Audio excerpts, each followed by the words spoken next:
The Shadow of Fu Manchu. Based on the stories by Sax Rohmer.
Commissioned by the British government to bring to justice Dr. Fu Manchu, the arch criminal, and the head of the Black Poppy Society, Special Inspector Nayland Smith and his associate, Dr. James Petrie, arrive at the London home of Sir Crichton Davy, British statesman, too late to save him from the Zayat kiss, death through the bite of a deadly poisonous insect.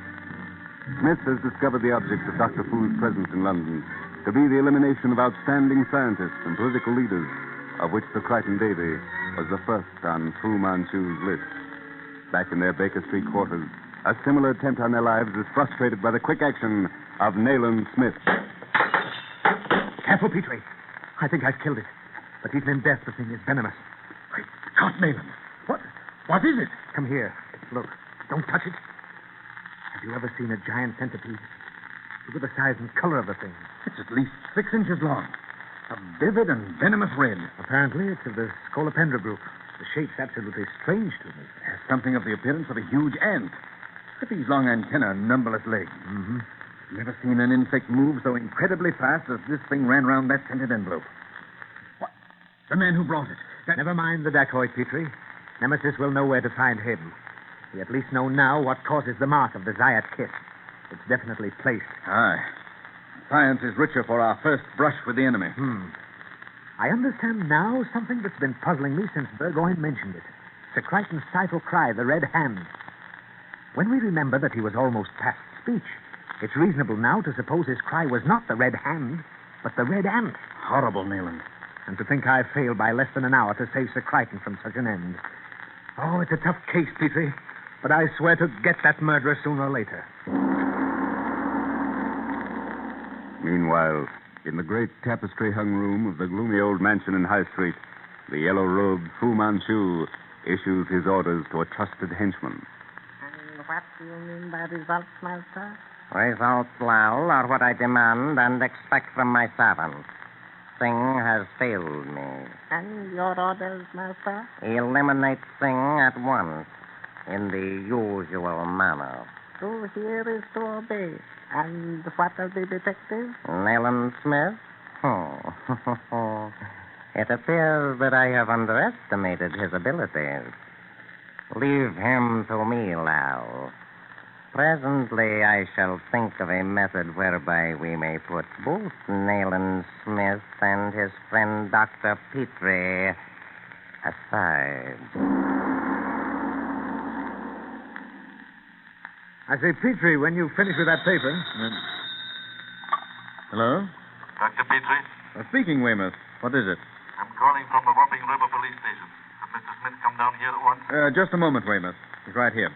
Speak to him yourself. Oh. Hello, Weymouth. What is it? I'd rather not say over the phone, Mr. Smith. But it's important that you come as soon as possible. Bit of a follow-up of last night's case. Right, Weymouth. We'll be down at once. Must be important, Petrie. And if Fu Manchu's at the bottom of it, it's probably something ghastly. Come on, we'll motor down to the station. It'll save time. We'll get a cab at the corner.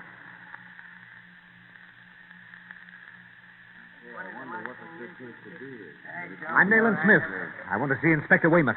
Special Inspector Nayland Smith? Yes. Is Weymouth here? This way, sir. Right in here. Mr. Smith, glad you came. And you, Dr. Petrie. Oh, Welland, ask Inspector Reimer to step in here. Right on, sir. All right, Weymouth. What is it?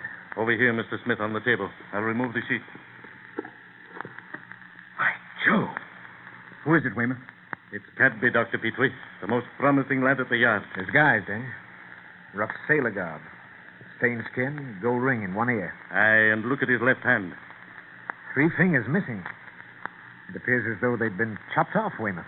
It was almost the same with Mason. A week ago, he went off in his own time on some funny business down St. George way. And the following night, Thursday night, the 10 o'clock boat got the grapnel into him off Hanover Hole. His first 2 fingers on his right hand were clean gone. His left hand was frightfully mutilated. This is Inspector Reimer. Special Inspector Nayland Smith and Dr. Petrie Reimer. How do you do, Inspector? I overheard your remarks, Weymouth, about Gadby's and Mason's mutilated hands. That last show we picked out of the river, both his hands were mutilated in the same manner. Are these things on the table found in Cadby's clothing? Yeah, right, sir. Watch, money, knife. What the devil? Chinese pigtail. That's why we sent for you. It appears to be the first clue pointing to the authors of these strange crimes. It's a false one, of course. Attached to a most ingenious bald wig. Yes, we believe it's part of a Chinese makeup. Cadby was clever at disguise. Disguise, yes, but certainly not used by Cadby. Now, look here. Too small by inches for his head. And look how the crown's padded. This thing was made for a most abnormal head. Where did you find him, exactly? Limehouse Reach on the Commercial Dock Pier, exactly an hour ago. And you last saw him at 8 o'clock last night? That's right. How long has the man been dead, Petrie? Oh, roughly 24 hours. Then we know that he was on the track of the Fu Manchu group, that he followed some clue which led him to the neighborhood of Old Ratcliffe Highway. You're sure, Weymouth, that that's where he was going? Yes, he liked to work things out alone. It would have meant a big lift for him if he'd pulled that case off. He left the yard at 8 o'clock to go to his room and dress for the job. Did he keep any record of his cases? Of course, we all do. In that respect, he was particular. You'll want his book. I'll get his address. He almost succeeded where we failed, Petrie. There's no doubt in my mind that he was hot on the track of Fu Manchu. Mason, the other officer, probably blundered on the scent, too, and met with a similar fate. Without other evidence, the fact that they both died in the same way as the dacoit would be conclusive, for we know that Fu Manchu killed the dacoit. Exactly. But, Inspector Smith, what is the meaning of the mutilated hands? Oh, heaven knows, Reimer. Cadby's death was caused by drowning, you say? Well, there are no other marks of violence, but he was a strong swimmer. And Mason was like a fish in the water. Here's Cadby's address, number 22 Cold Harbor Lane. You'll find his case book in the cupboard on the sitting room, top shelf, right-hand side.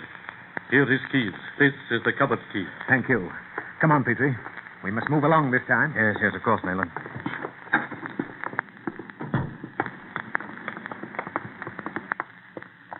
Good job we kept the cab. Number 22, Cold Harbor Lane, driver. As quickly as you can.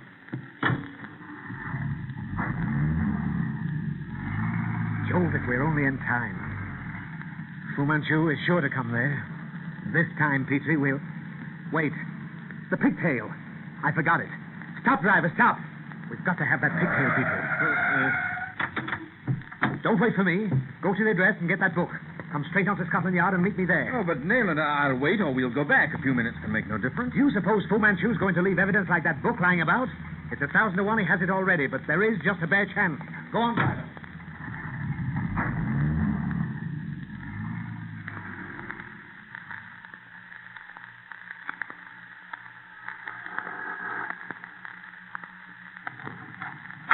Yes, what do you want? I'm Dr. Petrie. Sorry to bring bad news regarding your tenant, Mr. Cadby. Bad news, eh?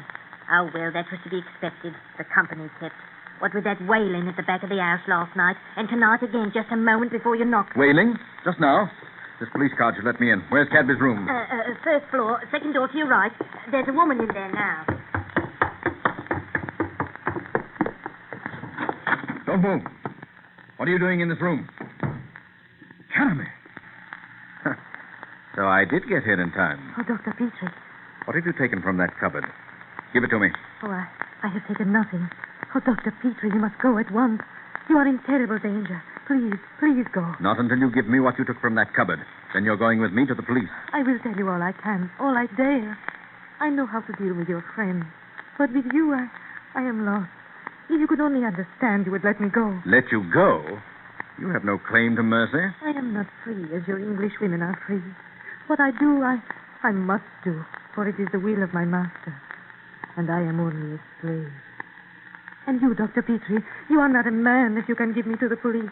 You have no heart if you can forget that only last night I tried to save you. You lured Cadby to his death. Oh, no, I swear I did not. I spied upon him, yes. But it was because he would not be warned that he met his death. I could not save him. Then save yourself by telling me where I can find Fu Manchu. Oh, I dare not. I dare not.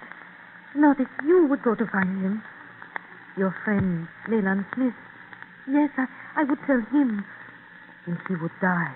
No, that's ridiculous. Come on. Tell me.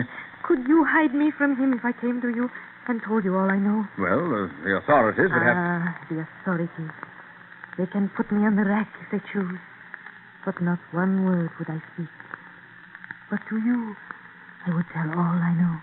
Very well, then. Speak. Tell me where I can find Fu Manchu. Oh, no. No. Not now. Not... Good heavens. Ah, Dr. Petrie. I have been waiting for an opportunity to meet you personally. Fu Manchu. No, do not reach for your pistol. It would be useless. Take him, Lau. But be careful. Very careful. He must remain alive for the interesting little experiment we shall perform later.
The shadow of Fu Manchu.